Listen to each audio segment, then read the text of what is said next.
Hello दोस्तों, मैं Mulayam Singh Yadav Arise institute of agriculture Dhauli Mandi Chomu से अराइज स्टडीज चौमू के ऑनलाइन प्लेटफॉर्म पे आपका हार्दिक स्वागत है। आज का जो टॉपिक होगा उस टॉपिक में बात करेंगे जो भारतीय गवर्नमेंट है, इस भारतीय गवर्नमेंट का किसानों के लिए और एग्रीकल्चर के अंदर जो योगदान है उस योगदान की बात करेंगे। आज मैं आपके लिए ऐसा टॉपिक लेके आया हूँ जिसकी जानने की इच्छा आपको कई दिनों से रही होगी। जो टॉपिक है, इस टॉपिक को समझने के लिए आप दिल थाम कर बैठिए। यहाँ अपन बात करेंगे कि जो भारत की गवर्नमेंट है, इस भारत की गवर्नमेंट का जो प्रधान सेवक है वो प्रधान सेवक कौन है। तो यहाँ देखो, जो भारत का जो प्राइम मिनिस्टर है वो प्राइम मिनिस्टर है आपका नरेंद्र मोदी। बहुत जैसे कई बार ऑफलाइन क्लास के अंदर मैं जिक्र करता हूँ, कई बच्चों से मैं बात करता हूँ कि राजस्थान का जो अपना सीएम है, चीफ मिनिस्टर है, वो कौन है। तो कई बार बच्चे इस चीज़ को बता नहीं पाते हैं। बाकी ये बहुत ज़्यादा गलत होता है। अपन जिस देश में या जिस स्टेट में रहते हैं और वहाँ का जो मुखिया है, उस मुखिया का अपने को यदि पता नहीं रहता तो वो एक बिल्कुल यूँ कहूँ मैं कि वो बिना नॉलेज वाला स्टूडेंट है। तो आप सब लोगों को भारत की जो प्रशासनिक की गवर्नमेंट है उसके बारे में आप सब लोगों को पता होना चाहिए। तो भारत का जो प्राइम मिनिस्टर है वो है आपका श्रीमान नरेंद्र मोदी। उसके बाद बात करेंगे कि जैसे जो प्रधान सेवक है अपना प्राइम मिनिस्टर है, इस प्राइम मिनिस्टर ने जो अपने इंडिया की गवर्नमेंट की जो प्रोसीजर है उसको 52 मंत्रालय इसके अंदर घोषित किए गए हैं और इन 52 मंत्रालय का 52 आपके मिनिस्टर रहते हैं। मिनिस्टर की बात करेंगे, मंत्री जिसको अपन कह सकते हैं। तो आपका जो एग्रीकल्चर डिपार्टमेंट है, इस एग्रीकल्चर डिपार्टमेंट का जो आपका मिनिस्टर है उस मिनिस्टर की बात करेंगे। तो यहाँ पर अपन बात करेंगे कि जो इंडिया का जो एग्रीकल्चर मिनिस्टर है वो एग्रीकल्चर मिनिस्टर है आपके नरेंद्र तोमर। देखो, आपने कुछ दिनों पहले जो जेट की एग्जाम है उसके अंदर देखा होगा, एक क्वेश्चन आया था कि भारत का जो कृषि मंत्री है उस कृषि मंत्री का नाम क्या है। वहां पे लिखा हुआ था राधा मोहन सिंह। लेकिन वर्तमान के अंदर जो एग्रीकल्चर मिनिस्टर है अपने इंडिया का वो है आपके नरेंद्र तोमर।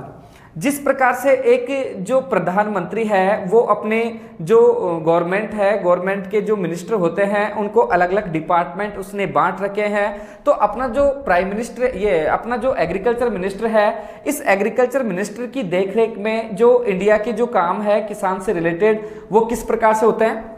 तो यहाँ पर देखो, कृषि एवं किसान मंत्रालय। तो कृषि और किसान मंत्रालय का जो पावर होता है, इसकी जो कमांड होती है वो होती है भारत के कृषि मंत्री के हाथों के अंदर। अब बात करेंगे कि जो कृषि एवं किसान मंत्रालय है इसके द्वारा कौन कौन से कार्य किए जाते हैं। इसमें पहला कार्य है DARE। यहां अपन बात करेंगे DARE। तो यहां पर देखो, डी का अर्थ होता है डिपार्टमेंट, डिपार्टमेंट ऑफ एग्रीकल्चर। यहां पर जो ए है वो कह रहा है एग्रीकल्चर, आर का अर्थ होता है रिसर्च और यहां पर ई का अर्थ होता है एजुकेशन। तो यहां पर देखो, department of agriculture research education जो है इसकी जो स्थापना है वो हुई आपके 1973 के अंदर। और इसको अपन हिंदी के अंदर बात करेंगे कृषि अनुसंधान एवं शिक्षा विभाग। कृषि अनुसंधान एवं शिक्षा विभाग के द्वारा देखो कौन कौन से कार्यों को संचालित किया जाता है, उन कार्यों का अभिलेख अपन बात करेंगे। क्या क्या कार्य इन DARE के द्वारा संचालित किए जाते हैं, जिसमें पहला है आपका ICAR। तो ये कुछ इंस्टीट्यूट है, जिस इंस्टीट्यूट की जो क्रियाविधि है वो कृषि अनुसंधान एवं शिक्षा विभाग के पास रहती है। यहां पर देखो बात करेंगे ICAR, बहुत इंपॉर्टेंट है। कई बार डायरेक्ट ये पूछा जाता है ICAR का जो मुख्यालय है वो कहां पर स्थित है। तो यहां अपन बात करेंगे ICAR का अर्थ होता है Indian council of agriculture research. तो यहां पर Indian council of agriculture research है, उसको अपन कहेंगे भारतीय कृषि अनुसंधान परिषद। भारतीय कृषि अनुसंधान परिषद का जो मुख्यालय है वो है आपके नई दिल्ली में। बहुत इंपॉर्टेंट है, कई बार यहां से क्वेश्चन आता है। जो ICAR का जो मुख्यालय है वो कहां पर स्थित है, वो स्थित है आपके नई दिल्ली में। उसके बाद में अपन बात करेंगे कि जो ICAR का जो अध्यक्ष है वो कौन होता है, केंद्रीय कृषि मंत्री। तो यहां जैसे हमने यहां पर पढ़ा, जो कृषि एवं किसान मंत्रालय है वो किसके पास है, आपके नरेंद्र तोमर के पास। तो आपको ये पूछा जाए कि अपना जो ICAR का है इसका जो अध्यक्ष है वर्तमान वो कौन है, आपका नरेंद्र तोमर। बहुत इंपॉर्टेंट है, काफी बार यहां से क्वेश्चन पूछा जाता है। और जो कृषि मंत्री होता है इंडिया का वही ICAR का अध्यक्ष होता है। उसके बाद में बात करेंगे, जिसे आपसे क्वेश्चन पूछा जाए जो प्रथम जो प्रेसिडेंट है वो आईसीएआर का वो कौन है, तो प्रथम जो अध्यक्ष है वो है मोहम्मद हबीबुल्ला। लेकिन वर्तमान में प्रेजेंट आपके एग्रीकल्चर मिनिस्टर की बात की जाए, नरेंद्र तोमर है आपका। और फर्स्ट जो एग्रीकल्चर मिनिस्टर है वो कौन था आपका, मोहम्मद हबीबुल्ला। उसके बाद में देखो क्या हुआ, जैसे जब इंडिया के अंदर British government, Indo British government हुआ करती थी, और उस समय इंडिया का जो गवर्नमेंट हुआ करता था वो इंडिया और ब्रिटिश के कॉम्बिनेशन में हुआ करता था। और वहां पर क्या हुआ, जैसे अंग्रेजों के द्वारा ये तय किया गया एग्रीकल्चर को डेवलपमेंट करने के लिए उन्होंने कुछ योजनाएं, कुछ स्कीम लागू की गई, कुछ उनके द्वारा प्रयास किए गए। हालांकि मैं ये कह सकता हूं कि अंग्रेजों ने भारत को एक टेक्निक दी है, हालांकि वो इंडिया का बहुत ज्यादा उन्होंने नुकसान किया है, लेकिन उनकी जो तकनीकी है वो वर्तमान समय में काफी कारगर रही है। जिसे अपन बात करेंगे, एक था रॉयल कमीशन। तो रॉयल कमीशन की जो सिफारिश थी, उस सिफारिश के तहत यहां पर 1926 से 1928 में रॉयल कमीशन जो है वो लॉर्ड लिनलिथगो के द्वारा लागू किया गया। और इसके अंदर यह तय किया गया कि जो यहाँ जो इंडो इंडियन जो गवर्नमेंट है, इसके तहत यह तय किए गए कि भारतीय जो एग्रीकल्चर है इसका डेवलपमेंट अपने को करना है, और इस डेवलपमेंट के लिए उन्होंने कुछ प्रयास किए। तो अपना जो आईसीएआर है ये आपका रॉयल कमीशन जो है लॉर्ड लिनलिथगो के द्वारा दिया गया 1926 से 1928 के मध्य, इसी के तहत आपके आईसीएआर की स्थापना की गई।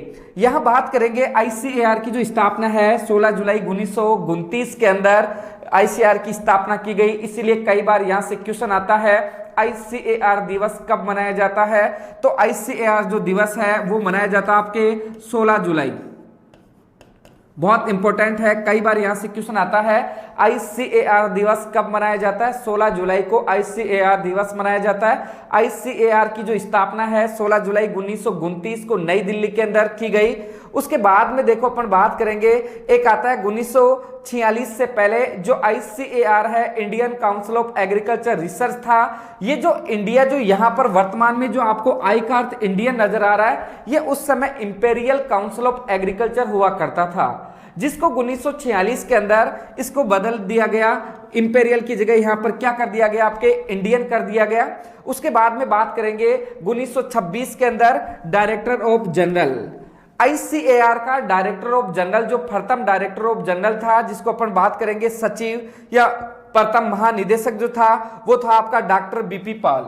बहुत इंपॉर्टेंट है, आईसीएआर का प्रथम महानिदेशक कौन है, तो आईसीएआर का जो प्रथम महानिदेशक है वो है डॉक्टर बीपी पाल। जैसे यहां अपन बात करेंगे, बहुत इंपॉर्टेंट है, काफी बार एग्जाम के अंदर ये पूछा जाता है कि फर्स्ट डीजी ऑफ आईसीएआर, तो फर्स्ट डीजी ऑफ आईसीएआर है वो है आपका डॉक्टर बीपी पाल। लेकिन वर्तमान के अंदर बात किया जाए कि भारत का जो आईसीएआर है इसका जो डीजी है वर्तमान में वो प्रेजेंट डीजी है आपका त्रिलोक चंद महापात्रा। बहुत इंपॉर्टेंट जो आज का जो टॉपिक है एग्जाम की दृष्टि से, जो बच्चे जेट, आईसीएआर, बीएचयू या डबलयू की तैयारी कर रहे हैं उन बच्चों के लिए आज का टॉपिक खास लेके आया हूं मैं। और मैं समझ रहा हूं कि सभी बच्चे इस टॉपिक को देखकर या इसको पढ़कर बहुत ज्यादा आप है ना अपने नॉलेज में इंक्रीमेंट करोगे।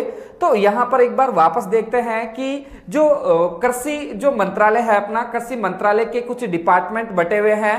पहला डिपार्टमेंट है DARE, यहां पर department of agriculture research education जो था, इसकी स्थापना 1973 के अंदर कृषि अनुसंधान एवं शिक्षा विभाग की स्थापना की गई। यहां अपन बात करेंगे ICAR Indian council of agriculture, जो भारतीय कृषि अनुसंधान परिषद है, इसका जो मुख्यालय है वो है आपके नई दिल्ली के अंदर।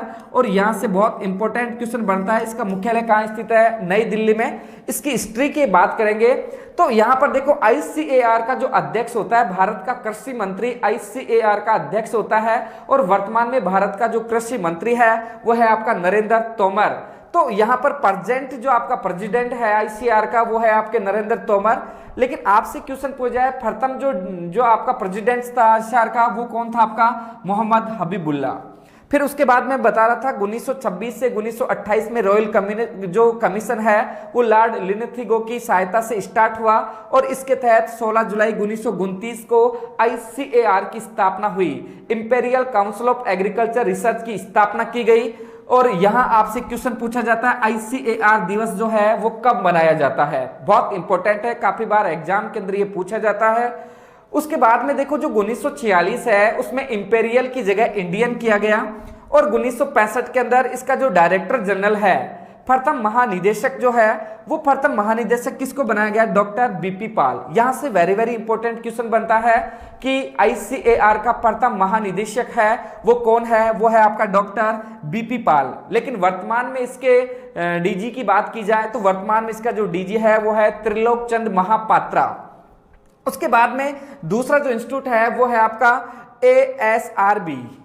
यहां अपन बात करेंगे ASRB की, तो ASRB के अंदर देखो क्या है कि आपका एग्रीकल्चर साइंटिस्ट रिक्वायरमेंट बोर्ड। तो यहां पर देखो जो ASRB है, एग्रीकल्चर साइंटिस्ट रिक्वायरमेंट जो बोर्ड है, ये आपके AK मिश्रा इसके प्रोफेसर है। उसके बाद में अपन बात करेंगे जैसे तीसरा जो है वो है सेंट्रल एग्रीकल्चर यूनिवर्सिटी, बहुत इंपॉर्टेंट है। और आपने देखा होगा जेट वगैरह एग्जाम के अंदर काफी बार पूछा जाता है कि पहले किताबों में ये लिखा हुआ आता था भारत का प्रथम जो केंद्रीय कृषि विश्वविद्यालय है वो कहां पर स्थित है, तो भारत का प्रथम केंद्रीय कृषि विश्वविद्यालय जो था वो था आपके इम्फाल मणिपुर में। बहुत इंपॉर्टेंट है, काफी बार जेट के अंदर पूछा गया है। तो आपका जो इम्फाल मणिपुर का जो सेंट्रल एग्रीकल्चर यूनिवर्सिटी है, इसका जो वाइस चांसलर है वो कौन है, परमजीत सिंह। बहुत इंपॉर्टेंट है, कई बार यहां से हो सकता है क्वेश्चन पूछा जाए। लेकिन वो एकमात्र न होके आजकल भारत के अंदर जो केंद्रीय कृषि विश्वविद्यालय है उनकी संख्या 3 हो गई है। दूसरा जो केंद्रीय कृषि विश्वविद्यालय है वो है RLBCAU।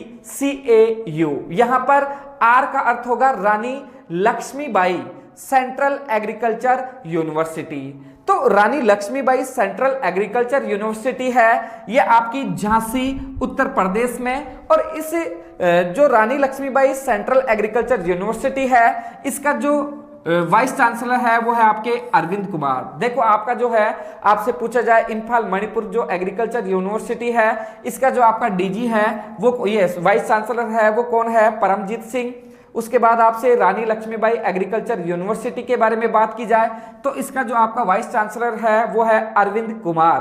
तीसरा जो आपकी यूनिवर्सिटी है doctor Rajendra Prasad central agriculture university. तो यहां पर देखो doctor Rajendra Prasad central agriculture university है, ये आपके पूसा समस्तीपुर बिहार में स्थित है, और इसका जो वाइस चांसलर है वो RC श्रीवास्तव। एक बार वापस रिवर्स में जाइए आप, अपन बात करेंगे भारत का प्रथम केंद्रीय कृषि विश्वविद्यालय कहां स्थित है, इम्फाल मणिपुर में, और इसका जो आपके वाइस चांसलर है वो है परमजीत सिंह। एक आता है रानी लक्ष्मीबाई एग्रीकल्चर ये central agriculture university Jhansi Uttar Pradesh में स्थित है, अरविंद कुमार इसका वाइस चांसलर है। एक आता है doctor Rajendra Prasad central agriculture university जो समस्तीपुर बिहार में स्थित है, इसका जो आपके वाइस चांसलर है RC श्रीवास्तव। तो यहां पर आप जो आपका जो पहला मंत्रालय था उसके अंदर आपने बात की DARE डिपार्टमेंट जो था, यहां अपन बात करेंगे department of agriculture research education कृषि अनुसंधान एवं शिक्षा विभाग जो था उसके तहत अपन निम्न जो आपके इंस्टीट्यूट है, निम्न रिसर्च सेंटर है, उसके ऊपर अपन क्या करते हैं, कार्य करते हैं, जिसमें से इंपॉर्टेंट जो रिसर्च इंस्टीट्यूट है मैंने आपको बताए हैं। और यहाँ जेट एग्जाम के अंदर बहुत सारे क्वेश्चन आते हैं, इसलिए इस पार्ट को आप है ना पढ़ोगे। लेकिन आपका जो ये फर्स्ट डिपार्टमेंट था जो आपका कृषि और शिक्षा जो डिपार्टमेंट था, इससे बड़ा डिपार्टमेंट कौन सा है, कृषि सहकारिता एवं किसान कल्याण। जितनी भी जो स्कीम होती है एग्रीकल्चर की जो स्कीम है वो इसी डिपार्टमेंट के अंतर्गत आती है। यहां अपन बात करेंगे तो यहां पर देखा जाए बहुत छोटा सा डिपार्टमेंट था। जैसे एक्चुअल में मैं आपको बताऊं ICAR के अंदर या आपके जैसे इंडिया के जो इंस्टीट्यूट है लगभग 101 इंस्टीट्यूट यहां पर है, और यहां पर 71 क्या है एग्रीकल्चर यूनिवर्सिटीज है। तो आप ये देखोगे इंडिया के अंदर जो एग्रीकल्चर यूनिवर्सिटी है उसकी संख्या कितनी है 71, और इंस्टीट्यूट की संख्या कितनी है आपके 101। बहुत इंपॉर्टेंट है, भारत के अंदर कृषि विश्वविद्यालयों की जो संख्या है वो कितनी है आपकी 71 है। कुल एग्रीकल्चर रिसर्च इंस्टीट्यूट है वो कितने हैं आपके 101 है। तो यहाँ पर बहुत इंपॉर्टेंट है ये पार्ट, मैं समझ रहा हूँ आप बहुत अच्छी तरीके से इसको क्लियर कर चुके होंगे। दूसरा जो डिपार्टमेंट है वो कृषि सहकारिता एवं किसान कल्याण। जो अपना एग्रीकल्चर डिपार्टमेंट है, कई बार आपने देखा होगा गांव के अंदर ये धारणा रहती है कि गवर्नमेंट के द्वारा किसानों के लिए कोई स्कीम लागू नहीं की जाती, लेकिन मैं यहां पर आपको बताना चाहूंगा कि गवर्नमेंट के द्वारा किसान कल्याण सेवा के अंदर कौन कौन सी स्कीम लेके आई जाती है और उसके तहत अपन लोग किस प्रकार से लाभान्वित है। तो यहां पर देखो कृषि सहकारिता एवं किसान कल्याण है, यहां पर पहला है SHC। तो यहां पर ये स्कीम है सॉइल हेल्थ कार्ड। आपने देखा होगा जो अपना प्रधानमंत्री मोदी है, प्रधानमंत्री नरेंद्र मोदी के द्वारा किसानों के लिए सबसे बड़ी जो योजना उसने आते ही लागू की वो थी सॉइल हेल्थ कार्ड। तो यहाँ अपन बात करेंगे सॉइल हेल्थ कार्ड है, मृदा स्वास्थ्य कार्ड है। इस मृदा स्वास्थ्य कार्ड की बात करेंगे, ये है क्या?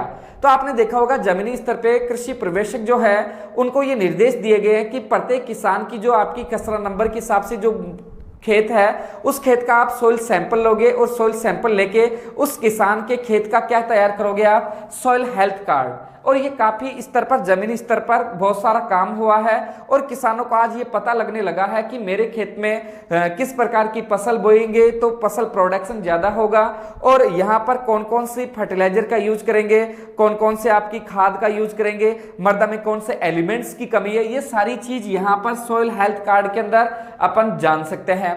दूसरा इसका स्कीम देखो PKVY, यहाँ पर अपन बात करेंगे परंपरागत कृषि विकास योजना। तो देखो यहाँ पर परंपरागत कृषि विकास योजना का जो अर्थ होता है, यहाँ सबसे पहला है परंपरागत की बात करेंगे। परंपरागत के अंदर क्या होता है, अपने पूर्वजों से जो मिली हुई जो परिपाटी है उसको नया रूप देके उसको मॉडिफाइड करके अपन क्या करते हैं, कुछ एग्रीकल्चर के अंदर अपन क्या करते हैं, इंप्लीमेंट करते हैं। वो क्या है आपके परंपरागत कृषि विकास योजना। तो परंपरागत कृषि विकास योजना है PKVY। उसके बाद थर्ड योजना जो है वो है RKVY, राष्ट्रीय कृषि विकास योजना। तो राष्ट्रीय कृषि विकास योजना है RKVY, ये भी किसानों के लिए बहुत ज्यादा फायदेमंद है और इसमें किसानों के डेवलपमेंट के ऊपर ध्यान दिया गया है। एक आता है NFSM, national food security mission. यहां आपसे पूछा जाए NFSM जो है इसका अर्थ क्या होता है, नेशनल फूड एंड सिक्योरिटी जो मिशन है वो है। एक आता है यहाँ पे PMKSY, तो यहाँ पे बहुत इंपॉर्टेंट है PMKSY जो है प्रधानमंत्री किसान सिंचाई जो योजना है, कृषि सिंचाई जो योजना है, ये जो कृषि सिंचाई योजना है बहुत इंपॉर्टेंट है। जैसे मैं आपको एक यहाँ पर थोड़ा सा वाक्यांश बताना चाहूंगा कि जो इंडिया है, इस इंडिया का जो लगभग 53% जो एरिया है वो लगभग अपन कह सकते हैं असिंचित एरिया है। और जो स्वामीनाथन था, उस स्वामीनाथन की जो फर्स्ट जो डिमांड थी वो यही थी किसानों के हित में कि इस एरिया के अंदर कुछ ऐसी योजनाएं लेके आई जाए कि किसान अपने इस 53% एरिया के अंदर वो एग्रीकल्चर के द्वारा अपना डेवलपमेंट कर सके, खेती कर सके। इसलिए वहां पर सिंचाई की पर्याप्त सुविधा होना जरूरी है, ये उसकी पहली मांग थी। उस मांगों को देखते हुए प्रधानमंत्री कृषि सिंचाई जो योजना है वो आपके एग्जीक्यूट की गई। उसके बाद में नेक्स्ट आता है आपका CACP। तो CACP है commission for agriculture cost and price. यहां पर commission for agriculture cost and price, तो यहां पर देखा होगा आपने जो अपने जितने भी जो एग्रीकल्चर जो उत्पाद होते हैं उनकी जो MSP तय वगैरह की जाती है, उसके अंदर इस इंस्टीट्यूट का एक बहुत या इस स्कीम का एक बहुत बड़ा योगदान है। उसके बाद में NRAM, national rainfed area authority नई दिल्ली। आपसे पूछा जाए जो नेशनल रेनफेड जो एरिया जो अथॉरिटी है वो कहां पर है आपके, वो है आपके नई दिल्ली के अंदर, बहुत इंपॉर्टेंट है। यहां से इनके आपको पूरे नाम याद रखने होंगे। उसके बाद में ये देखो बहुत इंपॉर्टेंट है नेशनल हॉर्टिकल्चर बोर्ड। तो देखो नेशनल हॉर्टिकल्चर जो बोर्ड है गुड़गांव हरियाणा या गुरुग्राम हरियाणा, और इसकी जो स्थापना है वो की गई आपके 1984 के अंदर। बहुत इंपॉर्टेंट है, नेशनल हॉर्टिकल्चर बोर्ड की स्थापना कब और कहां की गई? 1984 के अंदर गुरुग्राम हरियाणा के अंदर इसकी स्थापना की गई। उसके बाद में देखो एक आता है NIAM, यहां पर बात करेंगे NIAM की, national institute of agriculture management जो है, national institute of agriculture management है, ये कहां पर है? आपके जयपुर के अंदर है। दुर्गापुरा जो अपना एग्रीकल्चर रिसर्च इंस्टीट्यूट है उसी के अंदर ये योजना है। उसके बाद में एक आता है नेशनल सीड कॉर्पोरेशन। तो नेशनल सीड कॉर्पोरेशन है राष्ट्रीय बीज निगम की बात करेंगे। राष्ट्रीय बीज निगम की जो स्थापना है 1963 के अंदर नई दिल्ली के अंदर इसकी स्थापना की गई। बहुत इंपॉर्टेंट है, काफी बार यहां से क्वेश्चन पूछा जा सकता है। राष्ट्रीय जो बीज निगम है इसकी स्थापना कब हुई? 1963 में। और कहां हुई? नई दिल्ली में। नेशनल जो इंस्टीट्यूट ऑफ एग्रीकल्चर मैनेजमेंट है वो कहां है? आपके जयपुर के अंदर। नेक्स्ट आता है NCOF। यहां पर NCOF की बात करेंगे, national centre of organic farming. तो यहां पर देखो O है, national centre for organic farming है। ये ऑर्गेनिक फार्मिंग का भी आपके है ना स्कीम है। उसके अलावा जैसे एक आता है नेशनल हॉर्टिकल्चर जो मिशन है, नेशनल हॉर्टिकल्चर मिशन की अपन बात करेंगे। नेशनल हॉर्टिकल्चर मिशन का 2014-15 के अंदर जो नाम है वो कर दिया गया MIDH। तो यहां पर MIDH का जो अर्थ है mission of integrated development horticulture, बहुत इंपॉर्टेंट है। Mission of integrated development horticulture. यहां पर अपन बात करेंगे कि यहां जो NHM है आपका 2004-5 के अंदर इसकी स्थापना की गई थी। 2014-15 के अंदर इसका जो नाम है वो बदल कर दिया आपके MIDH, mission of integrated development horticulture. उसके बाद में नेक्स्ट आता है NIPHM। तो NIPHM है, उसकी बात करेंगे national institute of plant health management. तो यहां पर national institute of plant health management है, ये भी आपके NIPMH है। तो यहां पर ये स्कीम है, कुछ इंस्टीट्यूट है, कुछ योजनाएं हैं, वो आपकी एग्जाम से रिलेटेड बहुत इंपॉर्टेंट है। एक बार फिर देखिए, यहां पर SHC है, ये सॉइल हेल्थ कार्ड है। यहां पर PKVY परंपरागत कृषि विकास योजना, यहां पर RK राष्ट्रीय कृषि विकास योजना, यहां पर NFSM यहां पर है नेशनल फूड सिक्योरिटी मिशन, एक है प्रधानमंत्री कृषि सिंचाई योजना। उसके बाद है CACP commission for agriculture cost and price. एक है NRAM national rainfed area authority जो है वो है आपके नई दिल्ली में। उसके बाद है नेशनल हॉर्टिकल्चर जो बोर्ड है गुरुग्राम हरियाणा के अंदर, इसकी स्थापना 1984 में। National institute of agriculture management ये आपके जयपुर के अंदर। इसके अलावा नेशनल सीड कॉर्पोरेशन जो नई दिल्ली है इसकी जो स्थापना है 1963 के अंदर की गई। यहां पर NCOF national centre for organic and farming. तो ऑर्गेनिक एंड फार्मिंग जो है यहां पर NCOF। एक आता है नेशनल हॉर्टिकल्चर मिशन की स्थापना 2004-5 में की गई, जिसको 2014-15 के अंदर mission of integrated development horticulture के नाम से इसका नाम दिया गया नया। यहां पर अपन बात करेंगे NIPHM।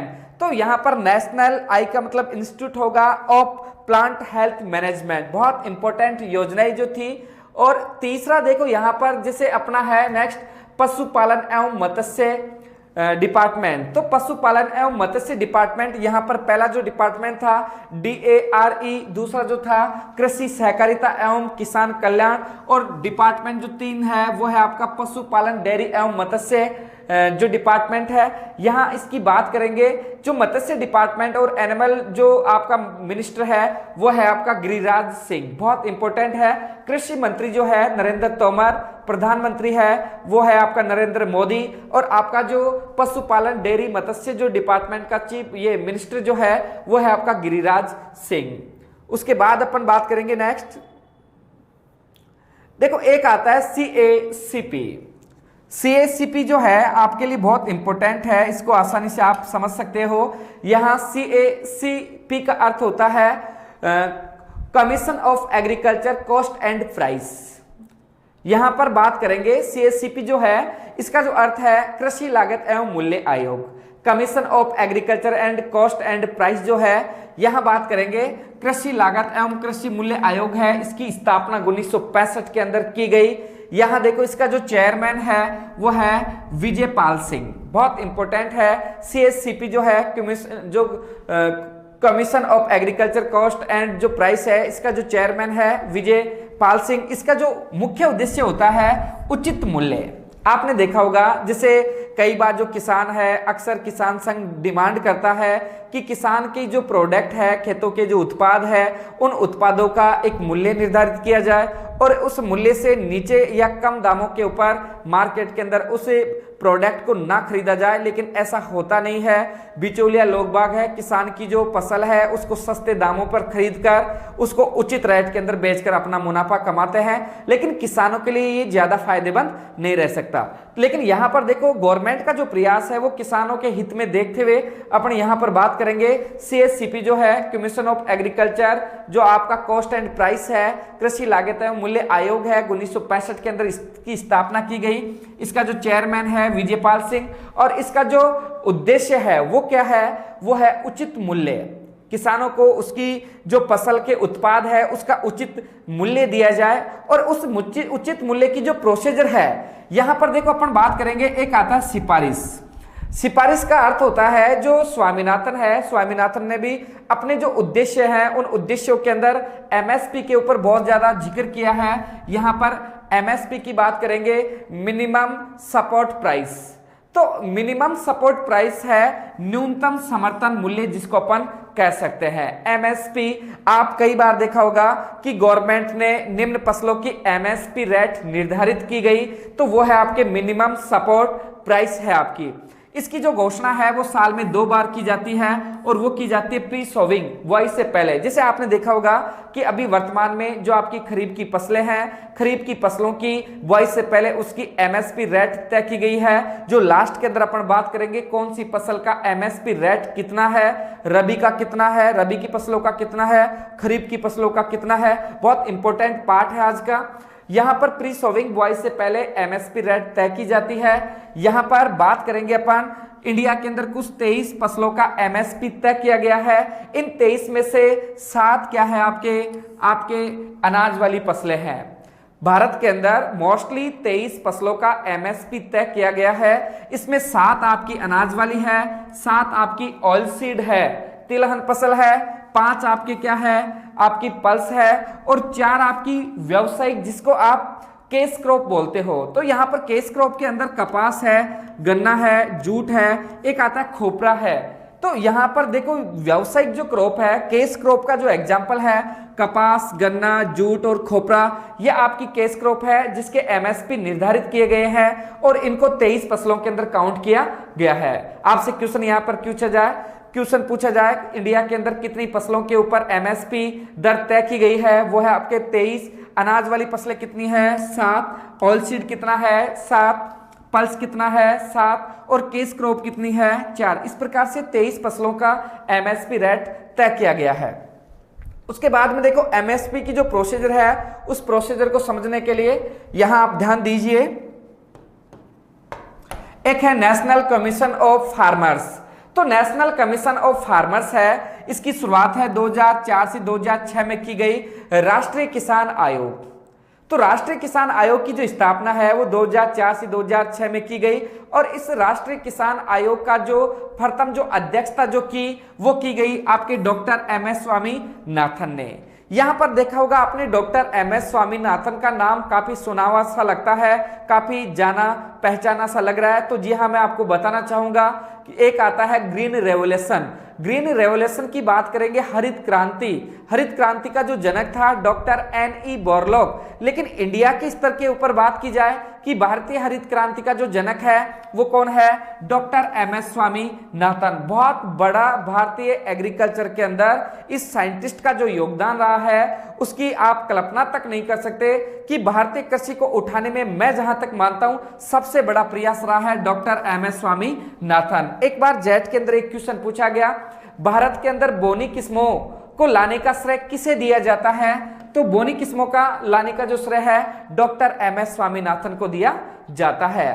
तो देखो राष्ट्रीय किसान आयोग है, राष्ट्रीय किसान आयोग के जो अध्यक्ष जो था डॉक्टर MS स्वामीनाथन, उस डॉक्टर MS स्वामीनाथन ने एक रिपोर्ट तैयार की जिसे अपन स्वामीनाथन रिपोर्ट के नाम से जान सकते हैं। इस डॉक्टर MS स्वामीनाथन ने यह कहा कि भारत के अंदर लगभग 53% जो एरिया है उसके ऊपर अनइरिगेटेड एरिया है या वो असिंचित है। जैसे अपन बात करेंगे कि भारत का कुल ज्योग्राफिकल एरिया है जहां पे कृषि कार्य किया जाता है, इसके लगभग 53% भाग के ऊपर आपके असिंचित खेती है, वहां पर सिंचाई के पर्याप्त सोर्स नहीं है, इसलिए वहां का किसान बढ़िया तरीके से कृषि कार्य नहीं कर पा रहा है। इसलिए उन क्षेत्रों के अंदर प्रधानमंत्री कृषि सिंचाई योजनाएं लागू की गई है। जैसे आपने देखा होगा कुछ क्षेत्रों के अंदर, जैसे राजस्थान की बात की जाए तो राजस्थान के बहुत सारे एरिया है जहां पर नहरों के द्वारा, फार्म पॉन्ड के द्वारा या वाटर साइड मैनेजमेंट के द्वारा वहां पर इरिगेटेड एरिया उनको बनाया जा रहा है। ये आपके प्रधानमंत्री कृषि सिंचाई योजना का परिणाम है। दूसरा उसने बताया मार्केट की जो स्थिति बताई उसने, नेशनल एग्रीकल्चर मार्केट, कि किसानों के लिए ऐसे मार्केट लगाए जाए जहां पर किसान जो है अपनी फसल का प्रोडक्ट है उसको आसानी से उचित मूल्य में बेच सके। इसलिए किसानों के लिए क्या होनी चाहिए, मार्केट फैसिलिटीज होनी चाहिए। किसानों का जो 53% जो आपके फील्ड है, खेत है, उनको क्या दिया जाए, सिंचाई का पानी अवेलेबल किया जाए। और तीसरा है फसल बीमा योजना। तो प्रधानमंत्री फसल बीमा योजना की शुरुआत की गई, जिसके तहत आपने देखा होगा कई बार अपने फसलों के अंदर जैसे अतिवृष्टि, अनावृष्टि, ओलावृष्टि आदि के तहत यदि अपनी फसल नष्ट हो जाती है तो किसान को हर्जाने के रूप में कुछ पैसे दिए जाते हैं ताकि किसान अपनी आर्थिक स्थिति को वापस मजबूत कर सके। तो यहाँ पर PMFBY जो है, प्रधानमंत्री फसल बीमा योजना, ये स्वामीनाथन की रिपोर्ट के तहत उसने कुछ इंस्ट्रक्शन दिए गवर्नमेंट को कि इनके ऊपर अपने को काम करना है। एक दिया उसने MSP, जो मिनिमम सपोर्ट प्राइस है, न्यूनतम समर्थन मूल्य है, उसका जो लागत का लगभग 150% किसको मिलना चाहिए, किसान का। उस 150% जो उसको मिलेगा उसको उसने कई डिपार्टमेंट में बांटा, जिसे टोटल कॉस्ट उसने तैयार की। बहुत इंपॉर्टेंट है, यहां समझने वाली बात है, थोड़ा सा समझना आप। यहां अपन बात कर रहे थे नेशनल कमीशन जो ऑफ फार्मर्स है, यहाँ किसान आयोग है, उस किसान आयोग का जो अध्यक्ष था डॉक्टर MS स्वामीनाथन, उसने किसानों से रिलेटेड गवर्नमेंट से कुछ मांगे की कि गवर्नमेंट के पास इन मांगों को भेजकर कि किसानों के लिए इनको जल्दी से जल्दी इंप्लीमेंट दिया जाए, इनके लिए कार्य किया जाए ताकि इंडियन एग्रीकल्चर के अंदर तीव्र गति से ग्रोथ हो सके। तो उसने वहां पर असंचित क्षेत्रों के बारे में बात की, उसने मार्केट की बात की, उसने प्रधानमंत्री फसल बीमा योजना के तहत किसानों को बीमा मुहैया कराया जाए ताकि मौसम की विपरीत कंडीशन के अंदर या अकाल के समय किसान अपनी आर्थिक स्थिति को वापस रिकवर कर सके। और एक उसने तैयार किया MSP। तो यहां पर जो डॉक्टर MS स्वामीनाथन ने MSP जो निर्धारित किया गया उसकी बात करेंगे।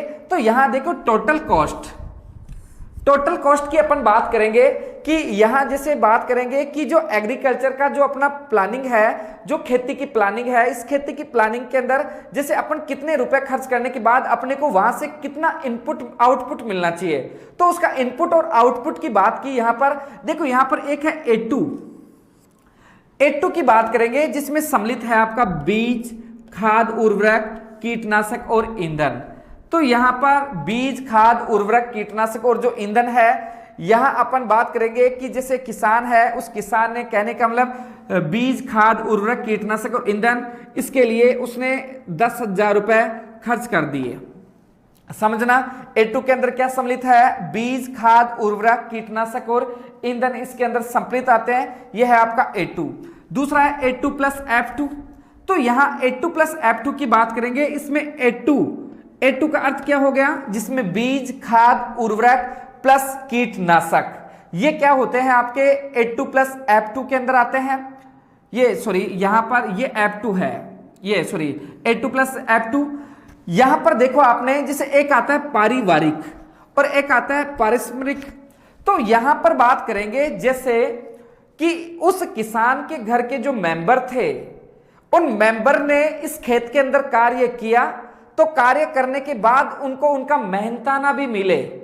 जैसे आपने देखा होगा कि एक किसान है, उसमें 4 मेंबर है और एक किसान है उसके 8 मेंबर है, दोनों के पास बराबर जमीन है, तो कुल मिला के उनको अपना मेहनताना पर्याप्त मात्रा में नहीं मिल पाता। यदि एक मजदूर है बाहर मजदूरी करने जाएगा तो वो एक महीने के अंदर 5 से 10 हजार रुपए लेके आएगा, लेकिन यहाँ पर अपन यदि खेती में काम करते हैं तो खेती में काम करने के बाद जो हमने मेहनत की है उसका अपने को मूल्य भी मिलना चाहिए। तो जैसे उस परिवार के अंदर जो भी सदस्य थे उन सदस्यों के द्वारा जो लेबर चार्ज होता है, उस लेबर चार्ज की बात की जाए तो वो लेबर चार्ज है जैसे आपका 30,000 रुपए, कि उस किसान के जो भी घर पे मेंबर थे उन मेंबर ने उस फसल को प्रोड्यूस करने के लिए, उत्पादित करने के लिए कितने मजदूरी खर्च की है, 30,000 रुपए। और इसने बीज, खाद, उर्वरक, कीटनाशक, ईंधन का खर्चा किया है जिसे 10,000। यहां अपन बात करेंगे C2 के अंदर डॉक्टर MS स्वामीनाथन ने यह कहा कि इसमें A2 प्लस F2 का मतलब ये दोनों चीज तो होनी चाहिए। उसके अलावा उसने नया चीज दिया जमीन का किराया और एक दिया लोन ब्याज, कि किसानों को एग्रीकल्चर के विस्तार के लिए उसको लोन की फैसिलिटीज अवेलेबल करवाई जाए, उसको जमीन का किराया अवेलेबल करवाया जाए। लेकिन वर्तमान में इसके ऊपर कार्य नहीं किया गया, लेकिन ये दोनों चीज उसके अंदर निर्धारित की गई है। जैसे बात करेंगे यहां कि यहां पर जो आपका टोटल कॉस्ट है, टोटल कॉस्ट जो है जैसे आपका 10 और 30 आपके 40,000 रुपए है।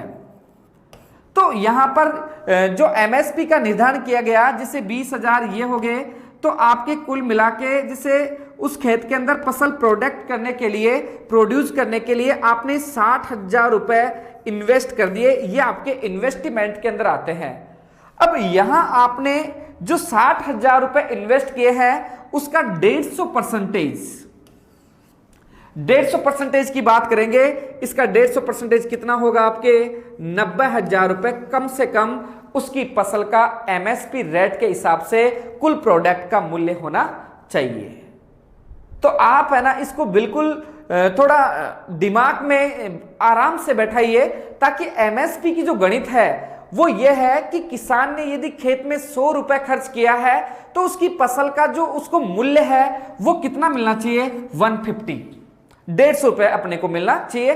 जैसे उसने 60,000 रुपए जो आपके है ना कृषि लागत आई, तो उसको कितना रुपए मिलना चाहिए, 90,000, जिसमें 60,000 उसकी क्या है, मजदूरी प्लस उसका खर्चा है, और 30,000 रुपए उसको क्या मिले, शुद्ध आय मिले। ये MSP का गणित है। मैं जहां तक समझ रहा हूं आप इसको आसानी से समझ गए होंगे।